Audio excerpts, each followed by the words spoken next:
जय हिंद, वंदे मातरम। स्वागत है आप सभी का फ्री एग्जाम जो यूट्यूब चैनल पर। दोस्तों, अगर आप रेलवे ग्रुप डी 2025 का एग्जाम देने वाले हैं तो ये आज आपके लिए शानदार प्रैक्टिस सेट होने वाला है, जिसमें हमने केवल उन्हीं प्रश्नों को शामिल किया है जिस प्रकार के प्रश्न आपके एग्जाम में निश्चित ही पूछे जाएंगे। तो आपको सेशन में अंत तक बने रहना है और अंत में कमेंट करके अपना स्कोर जरूर बताना है। तो चलिए सेशन को प्रारंभ करते हैं।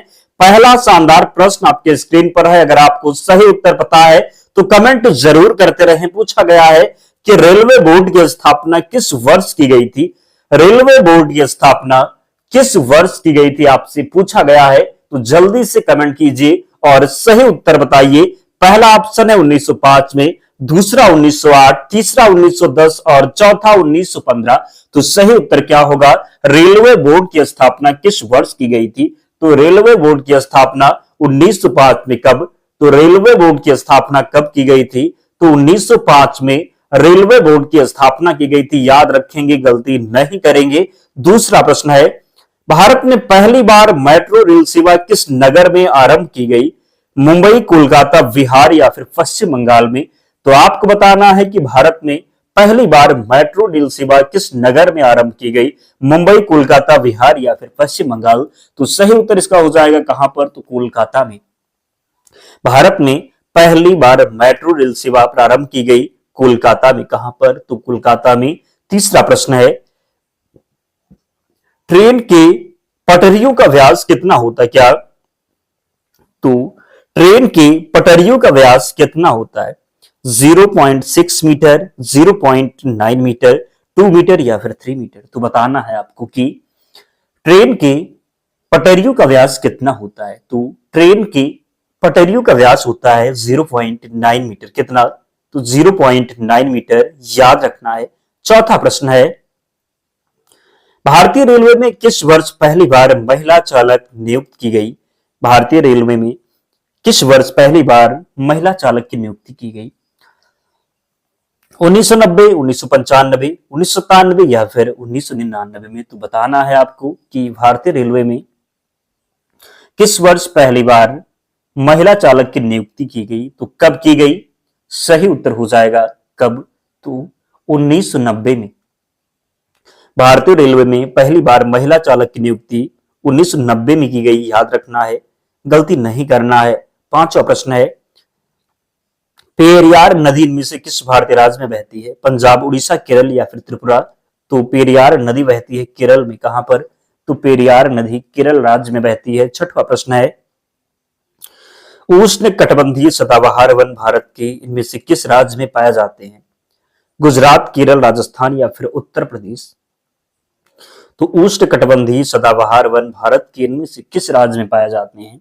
तो सही उत्तर हो जाएगा किसमें? तो केरल में। उष्ण कटिबंधीय सदाबहार वन भारत के इनमें से किस राज्य में पाए जाते हैं? तो केरल में। सातवां प्रश्न है, बल्ब के फिलामेंट को प्राप्त करने के लिए अत्यंत पतला और लंबा बनाया जाता है। क्या?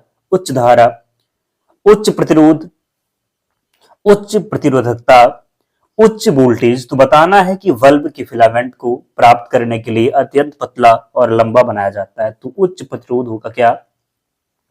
तो बल्ब के फिलामेंट को उच्च प्रतिरोध प्राप्त करने के लिए अत्यंत पतला और लंबा बनाया जाता है। अगला है, 1930 में नमक उत्पादन का ब्रिटिश एकाधिकार के खिलाफ इनमें से कौन सा अहिंसक विरोध किया गया था?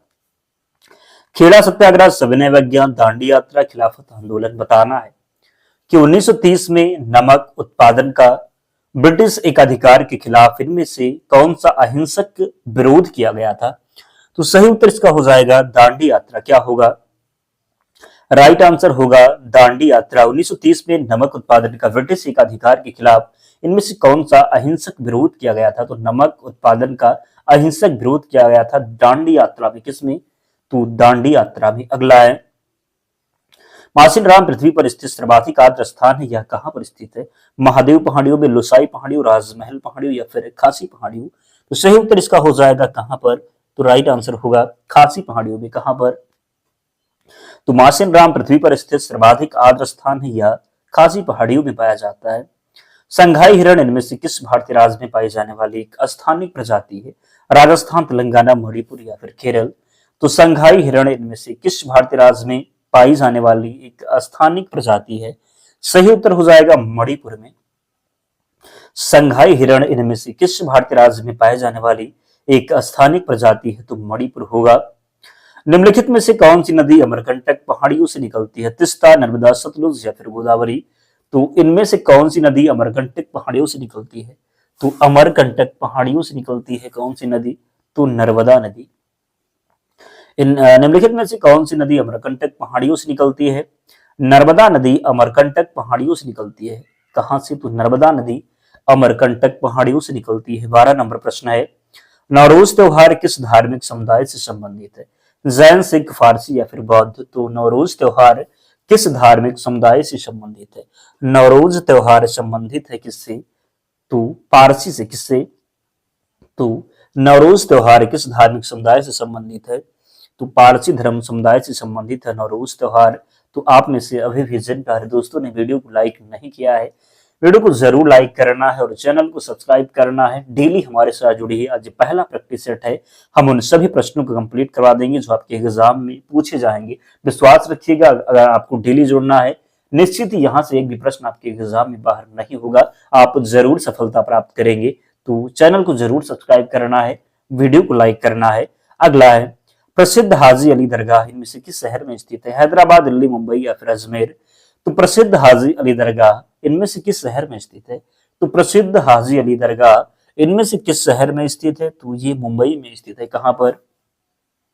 तो प्रसिद्ध हाजी अली दरगाह इनमें से किस शहर में स्थित है? तो प्रसिद्ध हाजी अली दरगाह मुंबई में स्थित है। कहां पर? तो प्रसिद्ध हाजी अली बंदरगाह की बात करेंगे, दरगाह की बात करेंगे तो ये मुंबई में स्थित है।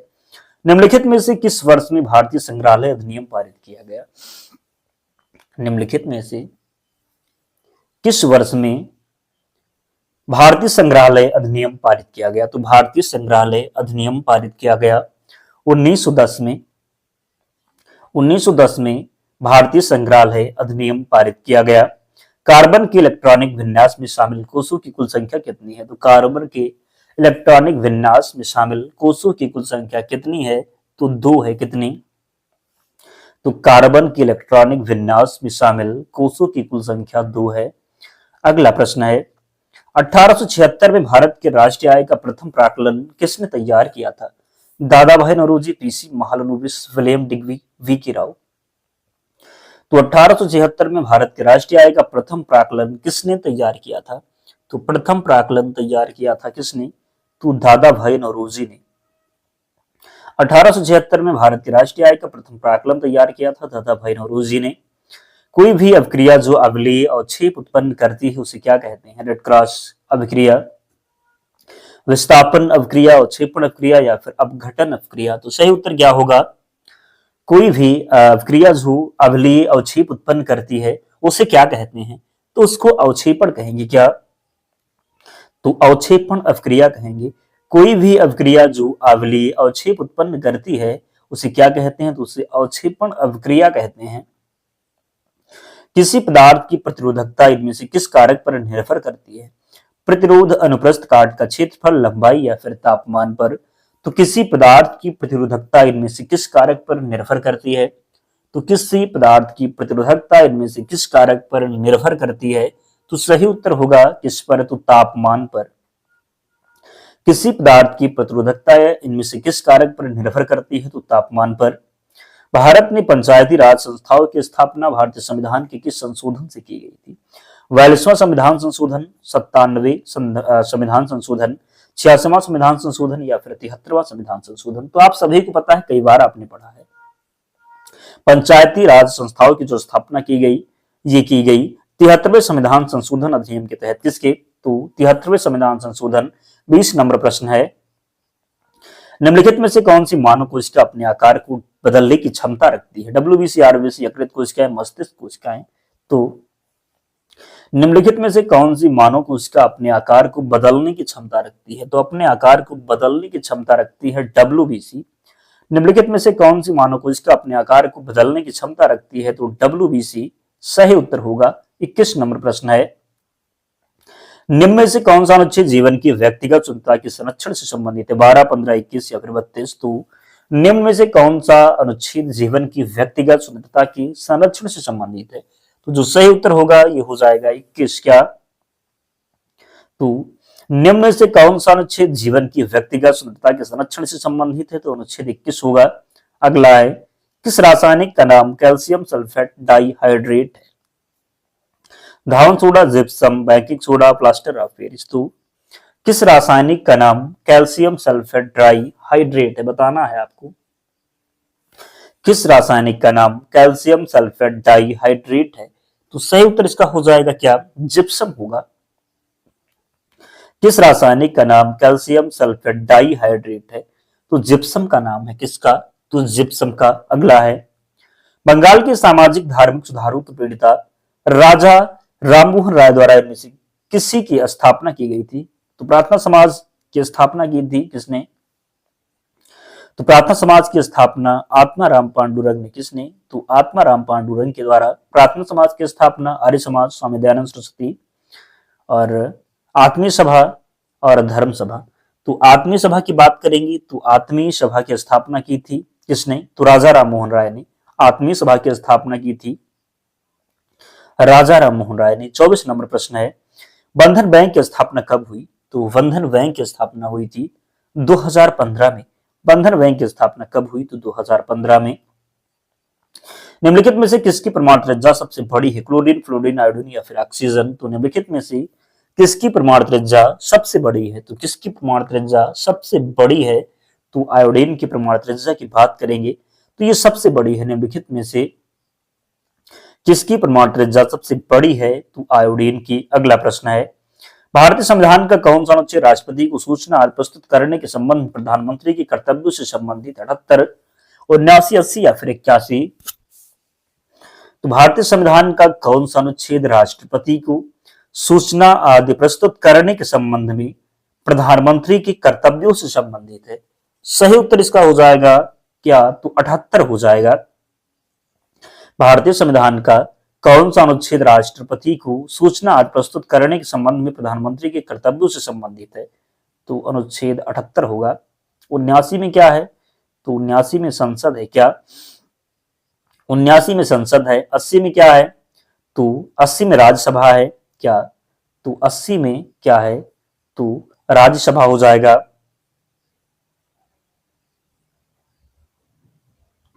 और 81 की बात करेंगे तो 81 में क्या है? तो लोकसभा है। क्या? तो 81 में लोकसभा। 79 में क्या? तो 79 में क्या हो जाएगा? तो संसद। और 80 में क्या होगा? तो राज्यसभा। और 81 में लोकसभा। कैसे याद करेंगे? तो सरला। क्या? तो सरला अगर आपको याद है तो 79, 80, 81 याद रखेंगे। इसका जो राइट आंसर होगा 78 हो जाएगा। निम्नलिखित में से कौन सी उसमें ऊर्जा की इकाई नहीं? कैलोरी, वाट, सेकंड, किलोवाट या फिर जूल। तो निम्नलिखित में से कौन सी उसमें ऊर्जा की इकाई नहीं है? तो उसमें ऊर्जा की इकाई किलोवाट नहीं है। बाकी कैलोरी, वाट, सेकंड और जूल है, किलोवाट नहीं है। अगला है, निम्नलिखित में से कौन सा पौधों में संग्रहित कार्बोहाइड्रेट है? ग्लूकोज, ग्लाइकोजन, स्टार्च या फिर सुक्रोज। तो निम्नलिखित में से कौन सा पौधों में संग्रहित कार्बोहाइड्रेट है? तो पौधों में संग्रहित कार्बोहाइड्रेट हो जाएगा स्टार्च। क्या होगा? तो स्टार्च होगा। छोटा नागपुर पठार इनमें से किस भारतीय राज्य में स्थित है? छोटा नागपुर पठार स्थित है कहां पर? तो ये झारखंड में स्थित है। छोटा नागपुर पठार झारखंड में स्थित है, याद रखेंगे। रिक्त स्थान दिया हुआ है, बनाने में ईस्ट का उपयोग किया जाता है। तो किसका क्या बनाने में ईस्ट का उपयोग किया जाता है? तो ईस्ट का उपयोग किया जाता है शराब बनाने में। क्या?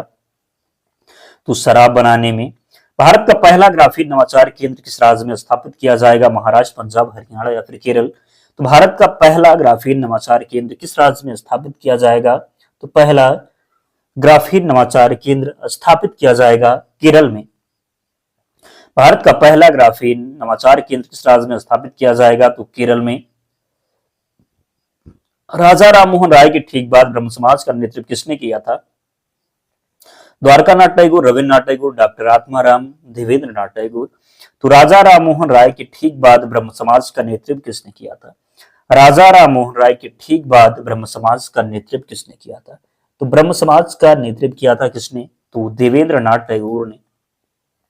राजा राममोहन राय के ठीक बाद ब्रह्म समाज का नेतृत्व किया था देवेंद्रनाथ टैगोर ने।